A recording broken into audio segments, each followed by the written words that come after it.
नमस्कार दोस्तों, आपका स्वागत है ऑडिबल लाइब्रेरी पर, जहां हम आपके लिए लाते हैं दुनिया की बेस्ट किताबों का सार आसान भाषा में और कम समय में। लेकिन सिर्फ सुनना काफ़ी नहीं होता। वैज्ञानिक शोध बताता है कि जब हम सिर्फ ऑडियो सुनते हैं तो हमें किताब का केवल 15 से 20% ही याद रहता है। पर जब हम सुनने के साथ साथ की नोट्स भी लिखते हैं तो वही याददाश्त बढ़कर 70 से 80% हो जाती है। यही वजह है कि हमारे चैनल पर आपको सिर्फ समरी नहीं, महत्वपूर्ण की पॉइंट्स भी मिलेंगे, ताकि आप सीखें, समझें और याद रखें। तो जुड़िए हमारे साथ, हर किताब को समझिए गहराई से और बनाइए अपने खुद के की नोट्स, क्योंकि सीखने का असली मज़ा तब है जब हम उसे याद भी रख पाएं। नमस्कार दोस्तों, आज की नई किताब है Ikigai, the Japanese secret to a long and happy life, जो आपके सोचने समझने का तरीका पूरी तरह बदल सकती है। अगर आप समय की कमी के कारण पूरी किताब नहीं पढ़ पाते तो चिंता न करें, हम आपको देंगे इसकी पूरी समरी, वो भी आसान भाषा में, सिर्फ कुछ ही मिनटों में। तो चलिए शुरू करते हैं आज की नई किताब, Ikigai, the Japanese secret to a long and happy life. Ikigai introduction. Ikigai एक जापानी शब्द है जिसका अर्थ है जीवन का उद्देश्य या हर सुबह उठने की वजह। यह पुस्तक जापान के ओकिनावा द्वीप के निवासियों की जीवन शैली, दीर्घायु और मानसिक संतुलन का रहस्य बताती है, जहां दुनिया के सबसे ज्यादा 100 वर्ष से अधिक उम्र वाले लोग पाए जाते हैं। लेखक बताते हैं कि जापानी लोग क्यों इतने लंबे और खुशहाल जीवन जीते हैं। उनका रहस्य है सादा भोजन, नियमित व्यायाम, सकारात्मक सोच और सबसे महत्वपूर्ण, अपना इकिगाई जानना। परिचय में यह भी बताया गया है कि कैसे पश्चिमी दुनिया जीवन को पैसे और उपलब्धियों से मापती है, जबकि जापान में लोग आंतरिक संतोष और सामाजिक जुड़ाव को अधिक महत्व देते हैं। यह पुस्तक हमें प्रेरित करती है कि हम भी अपने जीवन में अपने इकिगाई को खोजें, जिससे हम न केवल लंबा बल्कि अर्थपूर्ण और आनंददायक जीवन जी सकें। Chapter 1, the Japanese secret to a long and happy life, जापानी लोगों का लंबा और खुशहाल जीवन जीने का रहस्य। इस अध्याय की शुरुआत होती है एक प्रश्न से, दुनिया में लोग सबसे ज्यादा लंबा और स्वस्थ जीवन कहाँ जीते हैं? उत्तर है ओकिनावा, जापान। यहाँ के लोग न केवल 100 वर्ष से अधिक जीते हैं, बल्कि वे अपनी उम्र के आखिरी दिनों तक भी सक्रिय, खुशहाल और आत्मनिर्भर रहते हैं। इस अध्याय में लेखक हेक्टर गार्सिया और फ्रांसिस्क मिरालेस बताते हैं कि ओकिनावा के लोगों की लंबी उम्र का रहस्य केवल अच्छी डाइट या व्यायाम नहीं है, बल्कि एक गहरा जीवन दर्शन है जिसे कहते हैं इकिगाई, हर दिन जीने का एक उद्देश्य। ओकिनावा के लोगों के जीवन की खास बातें। 1, इकिगाई का महत्व। हर व्यक्ति के पास एक ऐसा कार्य या उद्देश्य होता है जो उन्हें रोज सुबह उठने की प्रेरणा देता है। 2, मोआई, सामाजिक जुड़ाव। यहाँ लोग दोस्तों और समुदाय से बहुत गहराई से जुड़े रहते हैं। मोआई का अर्थ है जीवन भर साथ निभाने वाला मित्र समूह। 3, हाराहाची, भू सिद्धांत। खाना खाते समय ये लोग पेट भरने से पहले रुक जाते हैं, यानी लगभग 80% पेट भरने पर खाना बंद कर देते हैं। 4, सादा और प्राकृतिक आहार, स्थानीय सब्जियां, मछली, टोफू और हर दिन ग्रीन टी पीना इनके भोजन का हिस्सा है। 5, नियमित हल्का व्यायाम, जैसे बागवानी, चलना और पारंपरिक व्यायाम जैसे रेडियो ताइसो। 6, आंतरिक शांति और सकारात्मक सोच। ये लोग समस्याओं को सहन करने की अद्भुत ताकत रखते हैं और हर परिस्थिति में शांत और संतुलित रहते हैं। निष्कर्ष, इस अध्याय से हमें यह सीखने को मिलता है कि अगर हम भी अपना इकिगाई खोज लें और समाज, शरीर और मन को संतुलित रखें, तो हम भी लंबा, स्वस्थ और खुशहाल जीवन जी सकते हैं। चैप्टर 2, एंटी एजिंग सीक्रेट्स, दीर्घायु और जवान रहने के रहस्य। इस अध्याय में लेखक बताते हैं कि ओकिनावा के लोग केवल लंबे समय तक नहीं जीते, बल्कि वे बुढ़ापे में भी चुस्त दुरुस्त, मानसिक रूप से सक्रिय और खुश रहते हैं। इस अध्याय में ऐसे एंटी एजिंग रहस्य बताए गए हैं जो उनकी जीवन शैली और सोच से जुड़े हुए हैं। दीर्घायु के 6 जापानी रहस्य। 1, सक्रिय दिनचर्या, एक्टिव लाइफस्टाइल। ओकिनावा के लोग उम्र चाहे जितनी भी हो, हर दिन कुछ ना कुछ शारीरिक गतिविधि करते हैं, जैसे बागवानी, टहलना, घर के काम आदि। वे कभी भी रिटायर नहीं होते। उनका इकिगाई उन्हें हमेशा सक्रिय रखता है। 2, तनाव से दूरी, लो स्ट्रेस। ये लोग जीवन को बहुत ही शांत और संतुलित ढंग से जीते हैं। हर दिन कुछ समय खुद के लिए ध्यान और शांति के साथ बिताते हैं। 3.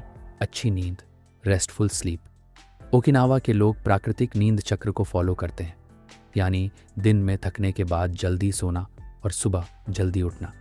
4. मजबूत सामाजिक संबंध, स्ट्रॉन्ग सोशल टाइज। मोआई समूह में समय बिताना, दूसरों की मदद करना और एक दूसरे के साथ हंसना, ये सब उन्हें मानसिक खुशी और सपोर्ट प्रदान करते हैं। 5. आहार में विविधता और संतुलन, बैलेंस्ड डाइट इनके आहार में होती है। लोकल सब्जियां, टोफू, समुद्री शैवाल, मीठा आलू और बहुत कम मात्रा में मीट। साथ ही ये लोग हारा हाची बू नियम का पालन करते हैं। 8-10 पेट भरने के बाद खाना बंद कर देना। संतुलन, इमोशनल स्टेबिलिटी। ओकिनावा के लोग हर परिस्थिति में धैर्य और संतुलन बनाए रखते हैं। वे छोटी छोटी चीज़ों में खुशी ढूंढते हैं। निष्कर्ष, इस अध्याय से स्पष्ट होता है कि स्वस्थ और लंबा जीवन जीने के लिए कोई एक जादुई उपाय नहीं, बल्कि छोटे छोटे रोज़मर्रा की आदतें, हमारा सोचने का तरीका और हमारे संबंध, ये सब मिलकर दीर्घायु और खुशहाली का आधार बनते हैं। Chapter 3, from logotherapy to Ikigai. Logotherapy से इकिगाई की ओर यात्रा। इस अध्याय में लेखक बताते हैं कि जीवन में उद्देश्य और अर्थ ढूंढना केवल जापानी दर्शन तक सीमित नहीं है। यही विचार पश्चिमी मनोविज्ञान में भी मौजूद है, विशेष रूप से विक्टर फ्रैंकल द्वारा विकसित लोगोथेरेपी में। विक्टर फ्रैंकल और लोगोथेरेपी क्या है?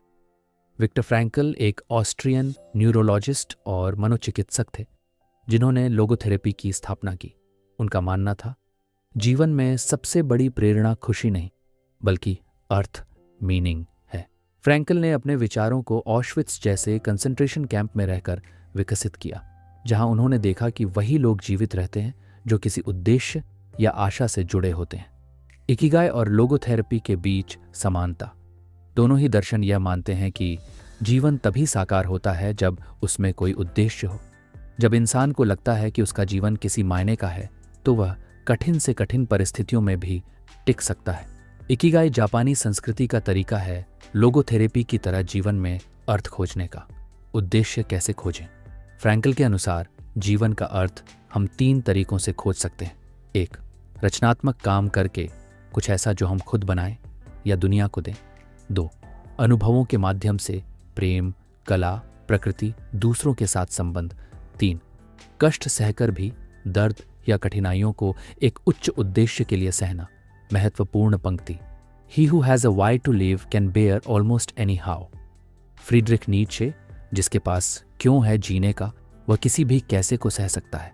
निष्कर्ष, यह अध्याय हमें यह सिखाता है कि इकिगाई कोई जादू नहीं है, बल्कि यह एक गहरी मानसिक स्थिति है जहां हम समझते हैं कि हम कौन हैं, क्यों जी रहे हैं और हमारा योगदान दुनिया को कैसे बदल सकता है।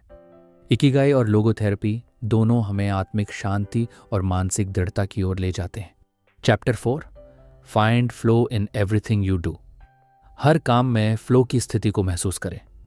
इस अध्याय में लेखक हमें एक शक्तिशाली मानसिक अवस्था से परिचित कराते हैं जिसे कहते हैं फ्लो स्टेट। ये वह स्थिति होती है जब हम किसी काम में इतने गहराई से डूब जाते हैं कि समय, भूख और थकान का एहसास ही नहीं होता। फ्लो क्या है? फ्लो एक ऐसी मानसिक अवस्था है जहां हम पूरी तरह से मौजूद और केंद्रित होते हैं। हमारा ध्यान सिर्फ उसी काम पर होता है जो हम कर रहे होते हैं। हमें न समय का पता चलता है, न थकान होती है। काम संतोष और आनंद देने लगता है, चाहे वह चित्र बनाना हो, कोडिंग करना हो या खाना पकाना। फ्लो और इकिगाई का संबंध। इकिगाई हमें उस काम की ओर ले जाता है जिसे करते हुए हम फ्लो की अवस्था में चले जाते हैं। जब हम अपना इकिगाई जी रहे होते हैं, मतलब हम जो करते हैं उसमें आनंद लेते हैं, तो हम स्वाभाविक रूप से फ्लो में पहुंचते हैं। फ्लो कैसे प्राप्त करें? 5 आसान तरीके। 1. एक लक्ष्य तय करें, सेट अ क्लियर गोल। काम को लेकर स्पष्टता जरूरी है। लक्ष्य जितना साफ होगा उतना ध्यान केंद्रित रहेगा। 2. फोकस बनाए रखें, minimise distractions, mobile, notification, social media से दूरी बनाएं। ध्यान टूटेगा तो फ्लो संभव नहीं। 3. स्किल और चुनौती का संतुलन रखें, बैलेंस चैलेंज एंड स्किल। काम न ज्यादा आसान हो न ज्यादा मुश्किल, थोड़ा चुनौतीपूर्ण हो तो दिमाग उसमें रम जाता है। 4 काम में डूब जाएं, इमर्स फुली। खुद को पूरी तरह उस कार्य में शामिल करें, शारीरिक और मानसिक रूप से। 5 इनाम या नतीजे की चिंता न करें, फॉरगेट अबाउट द रिवॉर्ड। सिर्फ प्रक्रिया का आनंद लें। जब आप करने पर ध्यान देंगे तो परिणाम अपने आप आएंगे। उदाहरण, एक लेखक जो घंटों लिखता रहता है और समय का एहसास ही नहीं होता। एक कलाकार जो चित्र बनाते बनाते खुद को भूल जाता है। एक शेफ जो हर रेसिपी में खुद को पूरी तरह झोंक देता है। निष्कर्ष, जब हम किसी काम को पूरे मन और आत्मा से करते हैं तो हम फ्लो में प्रवेश करते हैं, और यही फ्लो हमारी खुशी, संतुलन और आत्मसंतोष का मूल है। इस अध्याय का संदेश है, हर दिन ऐसा कुछ करें जिसमें आप खुद को खो सकें, वही आपका इकिगाई है। चैप्टर 5 मास्टर्स ऑफ लॉन्जेविटी, दीर्घायु के उस्ताद, लंबी उम्र के रहस्य। इस अध्याय में लेखक हमें ओकिनावा की उन बुजुर्ग हस्तियों से मिलवाते हैं जो न केवल 100 वर्ष से ज्यादा जी चुके हैं, बल्कि आज भी सक्रिय, हंसमुख और स्वस्थ जीवन जी रहे हैं।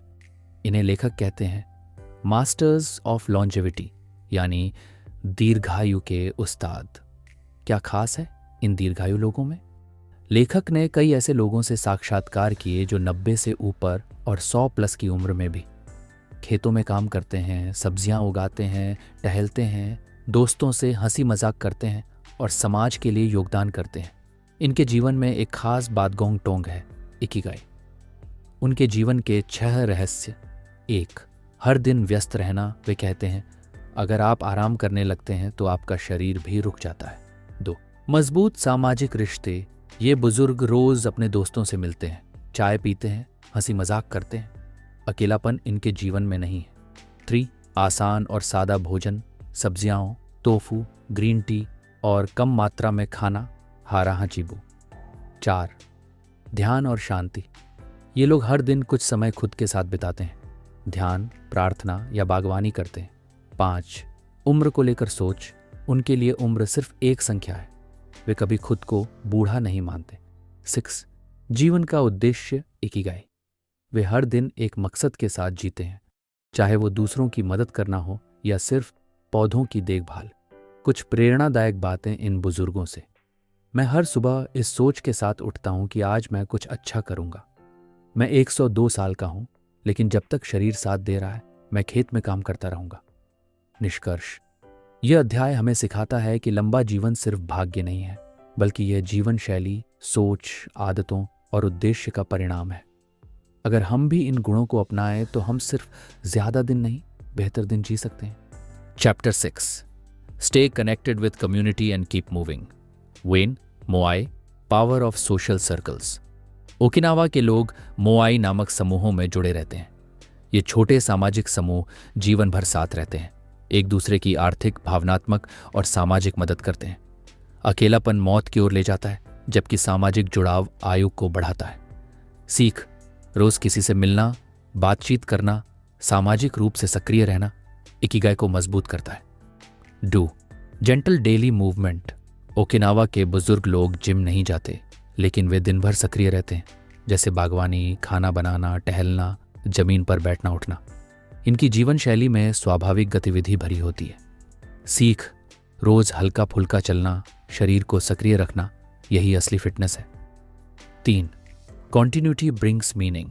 जापानी संस्कृति में सततता, कॉन्टिन्यूटी की भावना बहुत गहरी है। चाहे वह आईसी श्राइन का हर 20 साल में पुनर्निर्माण हो या एक ही कला में जीवन भर की निपुणता। एक काम को लंबे समय तक करते रहना जीवन में स्थिरता और उद्देश्य का भाव लाता है। सीख, कोई ऐसा काम, शौक या मिशन चुनो जो तुम जीवन भर करते रह सको, वही तुम्हारा इकिगाई बन सकता है। Final thought. चैप्टर 6 हमें सिखाता है कि इकिगाई सिर्फ एक आंतरिक उद्देश्य नहीं, बल्कि वह है जो सामाजिक रिश्तों, निरंतर गतिविधियों और लंबी अवधि के समर्पण से पनपता है। Chapter 7 gentle movements, longer life. धीरे लेकिन लगातार चलो, लंबी उम्र की कुंजी। इस अध्याय में लेखक बताते हैं कि दीर्घायु और स्वास्थ्य का रहस्य सिर्फ खान पान या मानसिक स्थिति नहीं है, बल्कि उसमें नियमित शारीरिक गतिविधि, यानी हल्की लेकिन लगातार चलने वाली एक्टिविटी, एक बेहद अहम भूमिका निभाती है। ओकिनावा के लोग कैसे रहते हैं सक्रिय? ओकिनावा के लोग शायद आपको जिम में वर्कआउट करते हुए न दिखें, लेकिन वे हर दिन बागवानी करते हैं, झुककर सफाई करते हैं, ज़मीन पर बैठते हैं और उठते हैं और पैदल चलकर अपने काम निपटाते हैं। यानी उनका जीवन फिजिकल मूवमेंट से भरा होता है, लेकिन वो भी बिना किसी थकावट या ज़बरदस्ती के। हल्की गतिविधियों के फायदे: ब्लड सर्कुलेशन अच्छा रहता है, मांसपेशियां मजबूत होती हैं, जोड़ों में लचीलापन बना रहता है, मानसिक तनाव कम होता है, नींद अच्छी आती है। ताइसो और योगा जैसे व्यायाम, ओकिनावा में ताइसो नामक हल्के एक्सरसाइज प्रचलित हैं। ये ठीक वैसे ही होते हैं जैसे हमारे भारत में योग या प्राणायाम। इनमें शामिल है स्ट्रेचिंग, सांसों पर ध्यान, सरल शरीर हिलाने वाले व्यायाम। इनका अभ्यास हर उम्र के लोग करते हैं, यहाँ तक कि 90 से 100 की उम्र वाले भी। महत्वपूर्ण बातें जो इस अध्याय से सीखने को मिलती हैं: 1. हर रोज थोड़ा थोड़ा हिलते डुलते रहें। शरीर जितना चलता है उतनी ही उम्र बढ़ती है। 2. एक ही जगह लगातार ना बैठें। हर 30 से 60 मिनट में खड़े होकर थोड़ा चलें, हाथ पैर फैलाएं। 3. सीढ़ियाँ चढ़ें, पैदल जाएं, झुकें। ये सब व्यायाम है। महंगे जिम की ज़रूरत नहीं, जीवन ही जिम है। 4. बच्चों की तरह लचीलापन बनाए रखें। उम्र के साथ शरीर को अकड़ने न दें, लचीलापन ही जीवन की निशानी है। निष्कर्ष: यह अध्याय बताता है कि तेज और थकाऊ व्यायाम जरूरी नहीं, बल्कि जरूरी है लगातार हल्की गतिविधियां। जीवन को गतिशील बनाए रखने के लिए रोज के छोटे छोटे काम ही सबसे बड़ा वर्कआउट है। धीरे चलो, लेकिन रुकना मत। यही है दीर्घायु का मंत्र। Chapter 8, resilience and वाबी Sabi. ये लचीलापन और वाबी साबी, अपूर्णता में सौंदर्य। इस अध्याय में लेखक हमें 2 गहरे जापानी जीवन दर्शन से परिचित कराते हैं। एक, रेजिलियंस यानी जीवन की चुनौतियों से उबरने की शक्ति, टू दी वाबी साबी यानी अपूर्णता में सौंदर्य को देखना। 1. रेजिलियंस, मानसिक मजबूती की कला। रेजिलियंस का अर्थ है जब जीवन हमें तोड़ने की कोशिश करे, हम टूटने की बजाय और मजबूत होकर वापस लौटें। ओकिनावा के बुजुर्ग कहते हैं, जीवन में दुख, बुढ़ापा, बीमारी और संघर्ष सब आएंगे, लेकिन जो शांत और लचीला बना रहता है वही लंबे समय तक सुखी और स्वस्थ रहता है। वे हर परिस्थिति में सकारात्मक बने रहते हैं। रेजिलियंस कैसे बढ़ाएं? 1. छोटी बातों में खुशी ढूंढना सीखें। 2. हर मुश्किल को एक सीख मानें। 3. मेडिटेशन और माइंडफुलनेस का अभ्यास करें। 4. धैर्य रखें, प्रतिक्रिया नहीं, प्रतिक्रिया से पहले रुकें दो। वाबी साबी, अपूर्णता में सौंदर्य। वाबी साबी एक जापानी सौंदर्य दर्शन है। इसका मतलब है जीवन की सादगी, अस्थिरता और अपूर्णता को अपनाना। एक टूटा हुआ प्याला जिसमें दरार हो, वही वाबी साबी है। एक झुर्रीदार चेहरा जिसमें अनुभव की गहराई हो, वही वाबी साबी है। एक अधूरी कविता या पुराने कागज, ये भी सुंदर हो सकते हैं। वाबी साबी हमें क्या सिखाता है? परफेक्शन का पीछा करना छोड़ दो। जीवन में सुंदरता उस वक्त आती है जब हम अपूर्णता को गले लगाते हैं। बुजुर्गों का सम्मान। ओकिनावा में बुजुर्गों को समाज का खजाना माना जाता है, क्योंकि उनकी उम्र, झुर्रियाँ और अनुभव ही असली सुंदरता है। सादगी में संतोष, अधिक चीज़ें नहीं बल्कि कम और सार्थक चीज़ें शांति देती हैं। लेखक का संदेश: जब हम जीवन की अस्थायी प्रकृति, दोषों और असमानताओं को अपनाते हैं, तब हमें असली आज़ादी और शांति मिलती है। रेजिलियंस हमें मजबूत बनाता है और वाबी साबी हमें स्वीकार करना सिखाता है। निष्कर्ष: ये अध्याय हमें सिखाता है कि जो लचीला है वही टूटता नहीं, जो अपूर्णता को स्वीकारता है वही सच्चा सुखी है। Chapter 9, the Ikigai diet. Ikigai diet, लंबी और खुशहाल जिंदगी का भोजन। इस अध्याय में लेखक समझाते हैं कि दीर्घायु जापानी लोग सिर्फ क्या खाते हैं ये महत्वपूर्ण नहीं है, कैसे और क्यों खाते हैं ये ज्यादा जरूरी है। यह सिर्फ एक डाइट प्लान नहीं है, बल्कि एक जीवन दर्शन है। इकिगाई डाइट के 5 मुख्य स्तंभ। 1. हरा हाचिबू, पेट 80% भरना। ओकिनावा के लोग हर भोजन में यह सिद्धांत अपनाते हैं। कम भोजन से पाचन अच्छा होता है, शरीर हल्का रहता है और उम्र लंबी होती है। 2. लोकल, सीजनल, नेचुरल फूड, स्थानीय और मौसमी भोजन। ताज़ा सब्जियां, समुद्री शैवाल, फल, जड़ी बूटियां और घर का खाना ही इनकी डाइट का हिस्सा है। वे फार्म से प्लेट तक की सोच रखते हैं। 3. स्लो ईटिंग, धीरे धीरे खाना। वे भोजन को चबा चबा कर ध्यानपूर्वक और शांति से खाते हैं। इससे न केवल स्वाद मिलता है बल्कि पेट भी जल्दी संतुष्ट होता है। 4. प्लांट बेस्ड डाइट, शाकाहारी झुकाव। इनकी डाइट का 80 से 90% हिस्सा पौधों से आता है। मीट और मछली बहुत सीमित मात्रा में खाते हैं और सप्ताह में 1 से 2 बारी। 5. फर्मेंटेड फूड, किण्वित खाद्य। Miso soup, soya sauce, NATO जैसे फूड्स पाचन को दुरुस्त रखते हैं और आंतों को स्वस्थ बनाते हैं। इकिगाई प्लेट, कैसा दिखता है एक आदर्श भोजन?